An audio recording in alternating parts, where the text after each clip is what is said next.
ಸಾಮಾನ್ಯವಾಗಿ ಜಮೀನು, ಹಣ, ಹಳೆ ದ್ವೇಷ, ವೈಯಕ್ತಿಕ ವಿಚಾರಗಳಲ್ಲಿ ಮಾರಾಮಾರಿ ಗಲಾಟೆ ನಡೆದಿರೋದನ್ನ ನೋಡಿರ್ತೇವೆ. ಆದರೆ ಇಲ್ಲಿ ಮೊದಲು ತಂದೂರಿ ರೋಟಿ ಯಾರು ಪಡಿಬೇಕು ಎಂಬ ವಿಚಾರದಲ್ಲಿ ಗಲಾಟೆಯಾಗಿ ಗಲಾಟೆ ಕೊಲೆಯಲ್ಲಿ ಅಂತ್ಯವಾಗಿದೆ.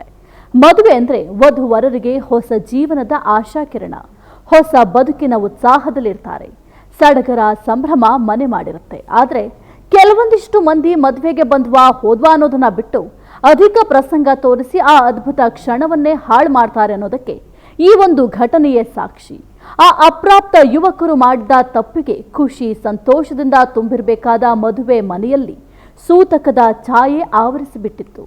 ಉತ್ತರ ಪ್ರದೇಶದ ಅಮೇಥಿ ಜಿಲ್ಲೆಯಲ್ಲಿ ನಡೆದ ವಿವಾಹ ಸಮಾರಂಭಕ್ಕೆ ಬಂದಿದ್ದ ಅಪ್ರಾಪ್ತ ಯುವಕರು ಮದುವೆ ಊಟಕ್ಕೆ ಕುಳಿತಾಗ ತಂದೂರಿ ರೋಟಿ ಮೊದಲು ಯಾರು ಪಡಿಬೇಕು ಎಂಬ ವಿಚಾರದಲ್ಲಿ ಮಾರಾಮಾರಿಯಾಗಿ ಗಲಾಟೆ ಮಾಡಿಕೊಂಡು ಇಬ್ಬರು ಸಾವನ್ನಪ್ಪಿದ್ದಾರೆ. ಒಂದು ಕ್ಷುಲ್ಲಕ ವಿಚಾರಕ್ಕೆ ಜಗಳ ಆಡಿ ಪ್ರಾಣ ಕಳೆದುಕೊಂಡಿದ್ದಾರೆ. ಆದರೆ ಆ ನವಜೋಡಿಯ ಪರಿಸ್ಥಿತಿ ಹೇಗಿರಬೇಕು?